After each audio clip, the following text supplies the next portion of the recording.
Hello everyone, welcome back to our channel. Good morning, good afternoon, good evening. I greet you all according to your time and locations. You will be watching this video. Yes, my dear viewers, I am back again with another update. So guys, I have a video here I would like we all to watch. But before then, if you're missing my channel for the very first time, you're highly welcome. Please kindly do well to like, share and subscribe. Leave your thought on the comment section. Let us know what you think about this video, and I will see you towards the end. Well, let's begin what's trending. The European Union Observer Mission report on the 2023 general election, which was rejected by the federal government of Nigeria, continues to generate reactions on social media. The EU Observer Mission in its report stated that the election exposed enduring systemic weaknesses and therefore signaled a need for further legal and operational reforms to enhance transparency, inclusiveness, and accountability, further stating that trust in the Independent National Electoral Commission had been severely damaged, especially as a result of the failure to upload the result of the presidential election electronically. On Monday, a senior advocate of Nigeria, Festus Keyamo, in a post on Twitter, stated that there is no election worldwide without irregularities and that the EU report cannot delegitimize the government of President Bola Ahmed Tinubu. Well, Keyamo came under fire after some social media users pulled up page 92 of the EU mission report, highlighting misinformation during the general election, and Keyamo's tweet in which he alleged, by posting a link of a report claiming that the presidential candidate of the Labour Party, Peter Obi, had paid 2 billion naira to Christian bodies as bribe. Rufai, I don't know if you saw this comment on social media with Festus Keyamo and obviously the federal government, debunking that report as So I think my reaction is clear. I don't know what the federal government was, or Mr. Dele Alake, I should say, was debunking about the report. It's obvious they didn't, or was rejecting about the report. It's obvious they didn't read it in detail. That report was explicitly clear. And again, kudos to the EU for a good job. Empirical facts and analysis. You see, it's obvious when they read reports like this, they should go and read the methodology. You know, part of the argument they made that Dr. Abatieno stated yesterday was the fact that they said 11 analysts analyzed, the reports and all of that. There were some parts of the report that needed analysis based on things that were taken from many sources. So take, for instance, the report talked about how much if political parties spend on campaign online, which you can get those reports from Google AdSense. So those are the empirical facts out there. They also talked about, for all of those that used to abuse Arise TV of bias, the report exonerated Arise TV. We gave 26% coverage to the APC, 26% coverage to the PDP, 19% coverage to Labour Party, which was one of the most balanced coverage. TVC gave 53% to APC coverage. 53%. So you see, facts don't lie, because there were a lot of shenanigans. And I'm saying this, that's why I had to ask our guest yesterday to provide empirical fact that Arise was biased. But thank God the report explicitly stated all of this. And only to crown it all, Mr. Festus Keyamo, a former minister, then a serving minister of the Federal Republic, and another former minister, Mr. FFK, were found to be the bastions of misinformation online. Yes. How low can our ministerial positions go in this country? Because of politics? So the report was empirically clear.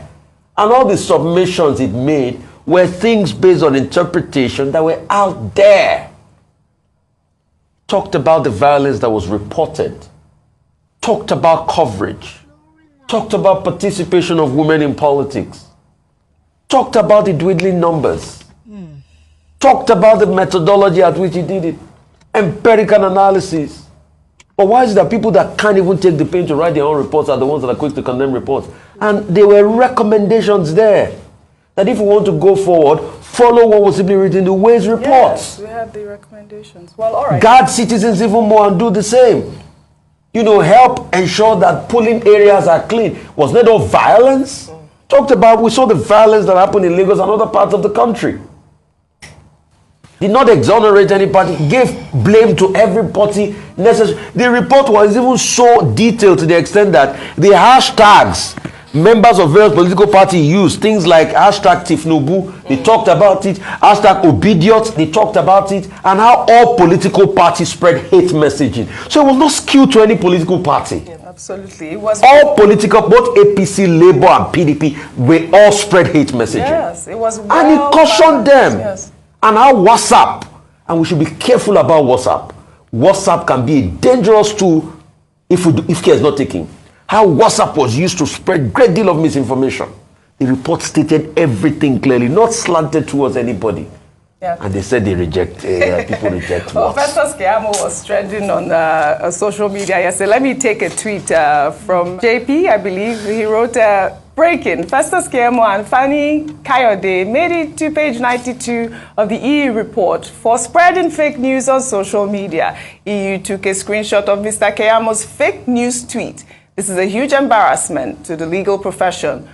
ASAN, spreading fake news on social media. Now I know why he has been wailing since the report came out. Ayo. Yes, I agree that it's quite, it's embarrassing. It is embarrassing because when that kind of reports from an organization that have demonstrated that they are, credible, they have a track record of monitoring elections, can slam a public official, especially a senior advocate of Nigeria, it is very embarrassing. And they had proof. One of the things we talked about is that it wasn't just a report that was written by amateurs. They gave evidence, they screenshot messages like that. And we must always remember that whether in political season, whether it's when emotions are high, when you put words out there, there's proof. And proof will outlive you sometimes, especially when you put messages like that on social media. In terms of Mr. Festus Keyamo's statement with regards to it's the courts that will determine whether this government is legitimate or not. Yes, I had to pick that out of that tweet. Absolutely correct. This report is independent, and there was a disclaimer given at the beginning of the report that this does not even represent the views of the EU. This was what the observers had seen on ground and what they were reporting based on facts. The hashtag All Eyes on the Judiciary has been trending. In fact, some people are saying perhaps they should take up a billboard and put it around so that people can see that we are watching and we are looking forward to the judiciary to give justice and be fair in their judgment. Very important. At the end of the day, this report, the way we've made it such a, of course, because of the content of it, is not the deciding factor. At the end of the day, it is the court that will determine whether or not this government is legitimate or not. And so again, hashtag all eyes on the judiciary. All right, absolutely. Okay, this is the way I see it. Keyamo is not the problem. It's not even the issue. Everything that Keyamo has said, what can you controvert there? He says that there are irregularities in elections in other places. Yes, you can supply so many examples in that regard. He says that it's not the EU report that will be the final word on Nigerian elections. You can't controvert that. 3, he says the legitimacy of Tinubu's election does not lie with the EU, but that the EU is an observer mission. And to the extent that we live in an international community, countries cannot just hold elections on their own and expect that the international community will not take an interest in it. So, I don't have anything to argue with regard to what, Festus Keyamo may have said in terms of reaction.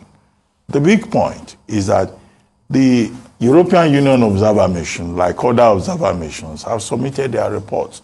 We had Samson Itodo on this program yesterday, and Samson Itodo of Yaga Africa told us that there's nothing that the EU has said that they too have not said, or that ECOWAS has not said. That report by the EU is not just about criticism, it's also about recommendations. Our key point is that the Nigerian government has a responsibility to look at those recommendations, 6 major recommendations, about areas in which Nigeria's democracy can be deepened and the electoral process can be reformed. Remove ambiguities in the law. You have it on the screen there. You've just put it there. Yes. Take another look at INEC. Ensure real-time publication of and access to election results. After all, we had issues with IREV. We had issues with the loading of results. Pay attention more to women participation. Provide protection for media practitioners. These are very serious issues. Address impunity regarding elections. These are very serious issues. But what you have brought now, that is also very important, is the role of social media. Absolutely. The use of social media to promote what they call alternative facts. Misinformation. Was it Conway that came up with that phrase? Kellyanne Conway. Yes, Conway that came up with that phrase in the US after an election. People providing alternative truths, which may not necessarily be true. And indeed, in that report, what the report says is the effect of fake news, misinformation, disinformation, a lot of which we saw during that election. That report at page 92, yes, cited Femi Fani-Kayode. What did Femi Fani-Kayode do? They were listing examples. They said Femi Fani-Kayode said Atiku Abubakar had a secret meeting with security chiefs, but that was not true. In the case of Festus Keyamo, they said he promoted a tweet that another platform put out to say that Peter Obi gave bribe to some church leaders, which is also not true. And they concluded on that same page, in citing examples, that a plethora of fake news on social media by Nigerians. And they cited the classical example of Aisha Binani being declared governor of Adamawa State when she had not yet been declared by the relevant authority. So it's not about personalities. It's about the trend that we're dealing with. The deleterious effect of alternative facts propagated through social media by persons who have partisan interests, by ignorant people, by people who collect, how much do they pay them? 10,000, 20,000 naira to malign people, hiding under unnecessary anonymity, while we promote the social media as a platform for freedom of expression and also for self-validation and for business. What we see is that there is great danger there in terms of how it is abused by persons. While we defend the right of persons to express themselves, to have free speech, to take advantage of the technology era, what that report reminds us of is how so many people, half of them ignorant, abuse the media to malign people, to promote falsehood. That's the danger of this new technology. These are the bigger issues. All right, then. So guys, thank you so much for watching. What do you think about this video? Please kindly drop your opinion down below. I'll see you in my next one. Bye for now.